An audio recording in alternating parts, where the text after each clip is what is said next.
Thank you for tuning into my channel. My name is Tabisha, and today I want to talk about 4 reasons why it's important to link your fitness journey with your menstrual cycle. Now, this is something that has been a game changer for me, and I'm feeling called to just share more about that.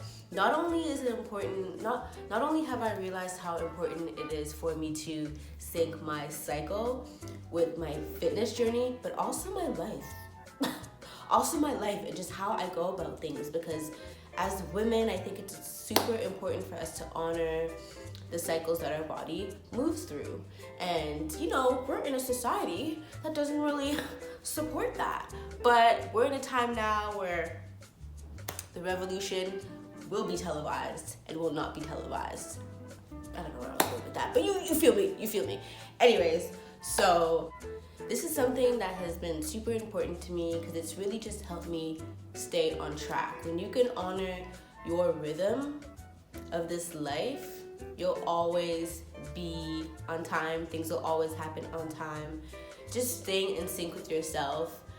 It's really hard in a world where there's so much noise, but ladies, I'm here to help you because I think I cracked the code.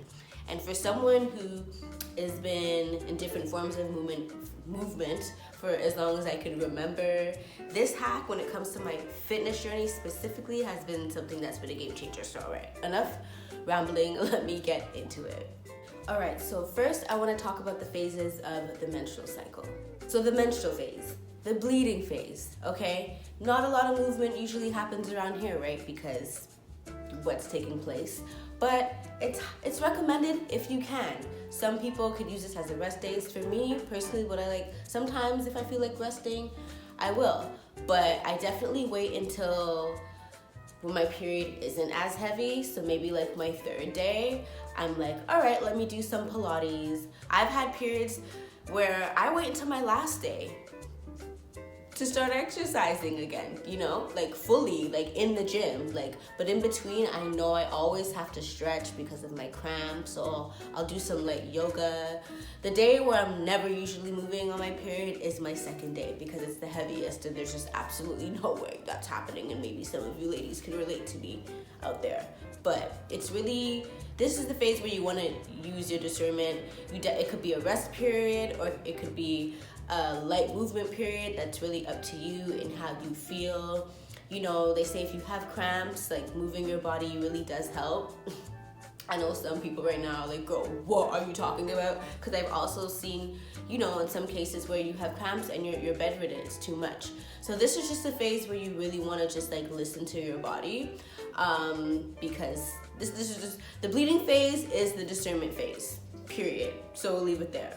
So after the bleeding phase, we have the follicular stage. Now this is the phase where you start to feel your energy coming back. You feel like you can do anything. This phase really bridges the bleeding phase and the ovulation phase. So that in between time, you're feeling your energy coming back. You're feeling like Rocky, Superwoman, whoever. You're feeling superhuman, okay? Like all of a sudden you're like, everything makes sense. I'm amazing. I know you ladies can relate, and I love this phase so much. This is the phase where I would definitely recommend just getting back into your routine. If you're into lifting, doing that. Cycling, whatever you do, you can definitely push yourself more during this phase. I've always noticed that I'm like, whew, like as soon as my period's done, of course, right? There's this big relief. That's the follicular stage right there. There's this huge relief, and you're like, I could do anything.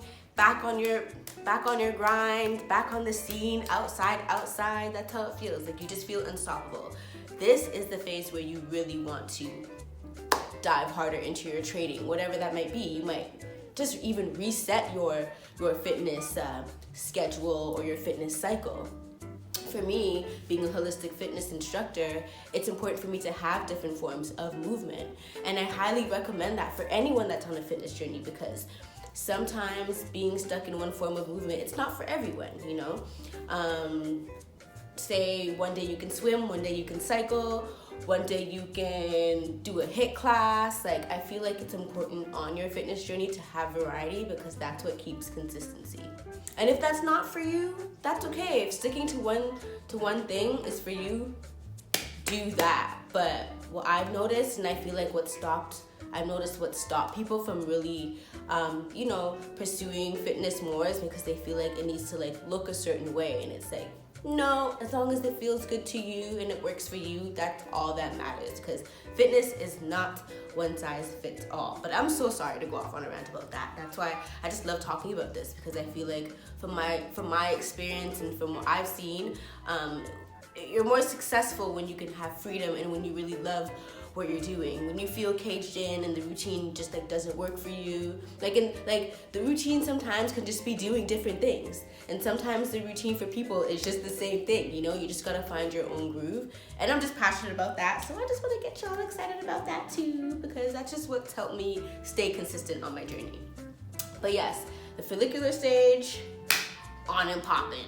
Next, now you're in your ovulation stage. Energy is getting amped up a little bit more. You know, your sex drive's up. You know, everything's up. Everything's up, right, ladies? This is also another phase where you'll probably keep that momentum. You'll notice some changes in your moods for sure when you're ovulating, because the body is making some adjustments, right? Preparing your body for life. And you're gonna be feeling those changes, but you're also still gonna have that flow of energy. So I also feel like this is the phase where you wanna just really keep flexibility, like, and go hard. Oh, hello, girl. My cat just hopped up, if you see her. But the ovulation phase is the highest levels of estrogen that are being produced. So you really wanna take advantage of that by just maximizing your workouts, your routine, but also most importantly, listening to your body. So if you do a super hardcore cycling class one day, and then you do a HIIT the next day, and then you do an intense Pilates workout the day after that, like, this is where you really want to maximize. Listen to yourself. If you need to make adjustments, then do so. And last but not least, you have the luteal stage. Now the luteal stage, this is where you're gonna feel like, I'm tired. I do not want to do this anymore, because your body is preparing for your period, okay? It's the pregame. It's the pregame. So this is definitely where I've noticed in the phases of my fitness journey where I'm like, oh, I cannot hit that HIIT workout the way I thought, or I'm gonna have to cut this hour workout. It's giving 35, you know? This is where you want to really honor your body, because I feel like with this phase, with this being the last phase, after having all that momentum like all month, now you have like these last, you know, week and a half where you're like, oh, I just don't have the energy that I had at the beginning of the month, and that's okay. And once again, you know, the society that we live in will make us feel bad for taking a break, but we're not in that phase of life anymore. Things are changing, and I feel like it's so important to honor your whole self. Gone are the days where people make you feel bad for taking naps at 1 p.m. if that's what you need to do. Okay, that was a sign for someone. I don't know. Even just low impact workout. This is the phase where low impact workout is gonna, chef's kiss, okay? Walking, light weights, Pilates, yoga, cycling, not spin, just light cycling, you know? Walks will really do it too. You don't need to do too much. Just the low impact workout is perfect for this stage, because the last thing you want to do on your fitness journey is scold yourself for not being consistent. So if you can change how you do things, it just allowing yourself more flexibility also gives you room for more success, you know, and to just be reaching your goals quicker. That's what I've noticed so far, because one of my goals, so I'm gonna rant a little bit by myself, one of my personal goals has been weight gain. This is something that, you know, I've gotten more and more passionate about, and, you know, being someone who's always had a difficult time putting on weight. Everyone's struggle is different, but my struggle is more, oh my gosh, how do I like keep this on? And nutrition is another big factor, which I'll talk about later. I'm just wrapping up some studying with that, but like for being my own testimony, I've noticed that has been like the most important for me on my journey. It's just like what I'm putting into my body, and just like keeping it a balance when it comes to that overall. But low impact training for the win. Being able to say, I want to do yoga one day, Pilates the next day, and a cycling class after that, or just go for a walk. Having options is so important, and once again, fitness isn't one size fits all. So if you need that flexibility, give it to yourself, because it will help you reach your goals a lot faster. So one reason it's important to link your fitness journey with your menstrual cycle is because it keeps you on track. The more flexibility you give to yourself, the quicker you can get to your goals. I notice when we can restrict ourselves and think that something needs to look a certain way, it takes us a little bit longer, and sometimes we don't even get there because we're not giving ourselves the freedom, right? Allow yourself flexibility to get to your goals a little bit further. You never know what you can achieve when you really just give yourself space to do that. 2, it aids to your health holistically. Now, we can focus on the physical aspects of a fitness journey, right? That's easy, that's no problem. But when it comes to the holistic aspects, when you are keeping a commitment to yourself, it fills you up spiritually, mentally, physically, emotionally. It really does make you feel good holistically. It's not just about the physical aspects of fitness, right? There's so much more to it. I really do feel like it's important for people to approach their fitness journey from a holistic point of view, because it isn't just physical. So I feel like those are some gifts that you get from it as well. It's a holistic thing when you can just give yourself the flexibility to reach those fitness goals. 3, it'll keep you empowered. When you give yourself the flexibility to reach those goals, there's nothing more satisfying than hitting a workout when you're oh, I didn't really want to do this.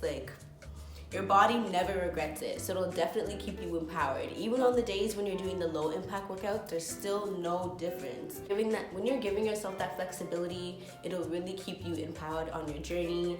And last but not least, just keeps you staying committed. This seems like an obvious one. I feel like commitment and staying on track kind of tie in together, so I kind of cheated. But you know where I'm going with this. But it just keeps you committed. It builds more self-worth, more confidence, and it's just a holistic experience. Fitness is a holistic experience, and I wish more people would talk about that. I'm sure there's more people out there that do, but I feel like on my journey, it took me a really long time to look at fitness as a holistic experience instead of it just being a physical thing that you needed to achieve, because I feel like that can kind of slow people down or encourage them or discourage them, discourage them from really starting the journey and taking themselves seriously, because you deserve it. You holistically deserve to be your best. So don't let anything stop you. Give yourself the flexibility and keep shining. Okay, I'm gonna go. If you enjoyed this video, please leave a comment, subscribe, share with a friend. And if you have any recommendations, any other questions, any video suggestions that you would like to see from me in the future, I will be more than happy to accommodate if it is in alignment. And I'll see you in the next video. Take care.